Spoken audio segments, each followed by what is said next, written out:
Terus penting orang sah. Itu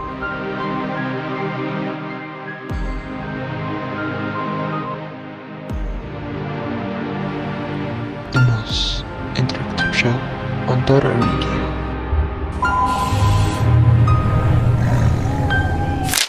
Halo Sobat Tara, kembali lagi di Onta Podcast di program KS Kisah Horor Mahasiswa.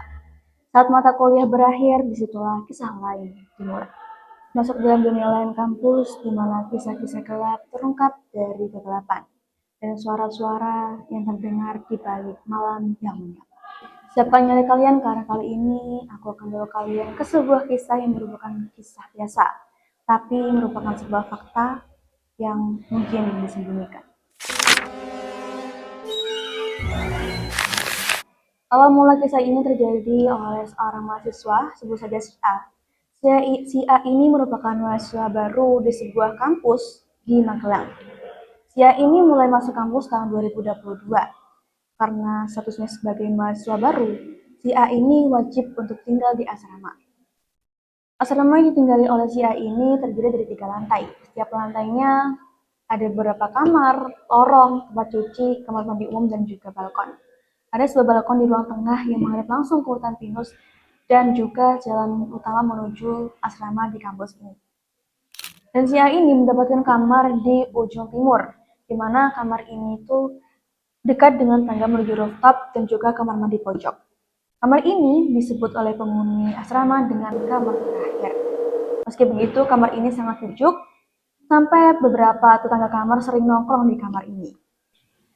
Kamar di asrama ini masih menggunakan ranjang tingkat 2 dan beberapa fasilitas lain, seperti 2 buah lemari, 4 meja belajar, dan juga 1 balkon di setiap kamarnya. Setiap kamar dihuni sekitar 3 hingga 4 mahasiswa. Di kamar A sendiri ada si A yang merupakan warga asli Jogja, si C dan si D ini orang Magelang, dan juga si E dari orang Kalimantan. Asal mereka berbeda-beda, pasti mereka juga memiliki latar belakang yang berbeda juga. Penghuni kamar terakhir ini komunikasinya sangat minim karena butuh beberapa bulan untuk beradaptasi. Tapi si C dan si D ini sudah sangat dekat karena mereka memang dari daerah yang sama dan juga mungkin cara mereka berbicara juga sama sehingga mereka gampang untuk akrab. Sedangkan si A dia malah dekat dengan si I yang notabene tetangga kamar yang ada di seberang kamarnya. Mungkin sekitar 3 bulanan untuk beradaptasi di lingkungan asramanya. Salah satu bentuk kesulitannya untuk beradaptasi adalah tidur.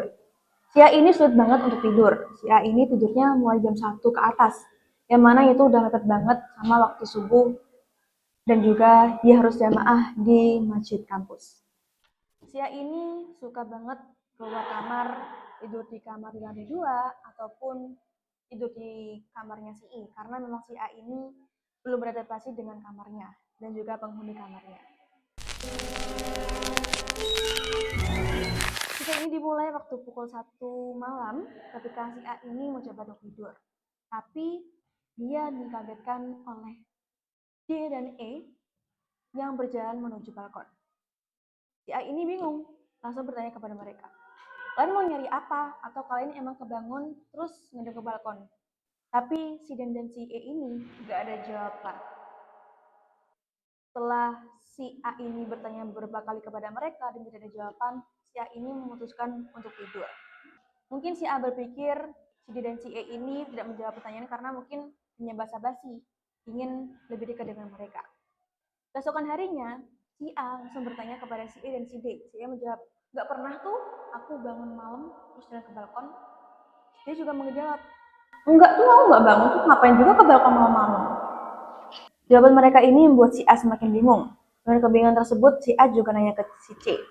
Dan si C memberikan ide untuk si A untuk malam selanjutnya.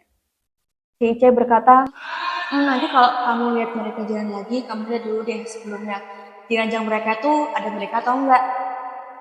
Setelah beberapa malam berjalan, kejadian ini terjadi lagi. Dimana waktu si A ini video call sama teman SMA-nya. Si A ini posisinya lagi ngadep tembok nih. Dan kameranya ini ngadep ke seisi kamar.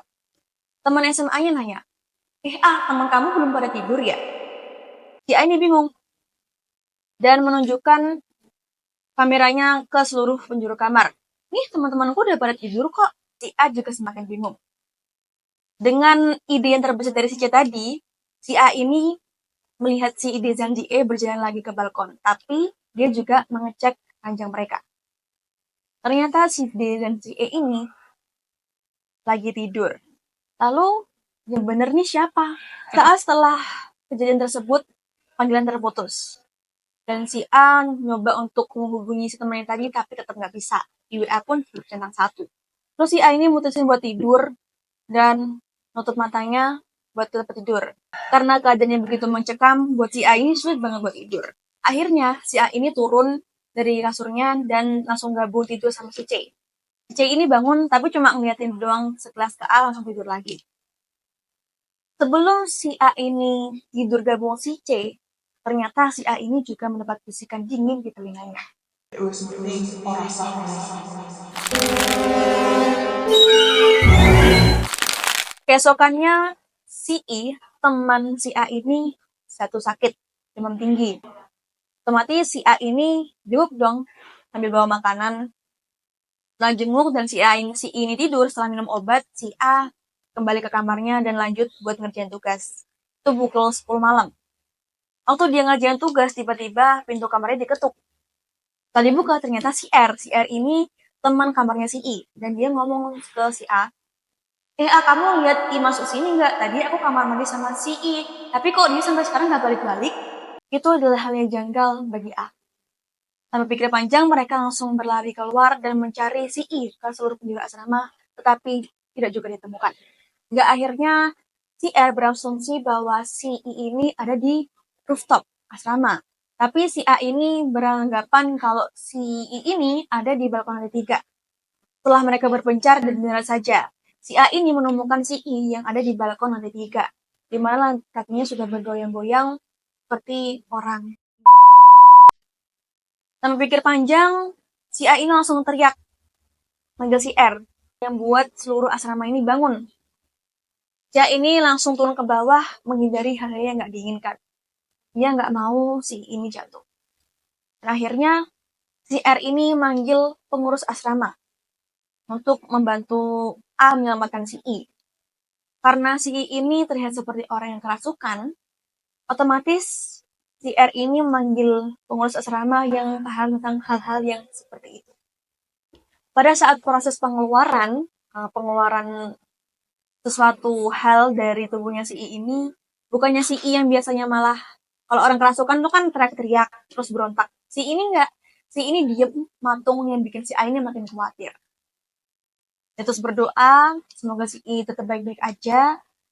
Dan akhirnya seluruh penghuni kamar pun kembali ke kamar mereka masing-masing. Termasuk si A.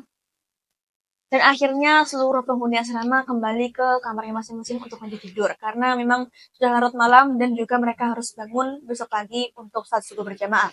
Termasuk si A dan si R ini, mereka juga balik ke kamar mereka masing-masing. Sedangkan si I lagi ditanganin sama pengurus asrama. Ketika si I ini sedang dikeluarkan, tadi si A ini mendapat bisikan lagi. Rasa sayangku. Itu adalah bisikan kedua yang terima si A.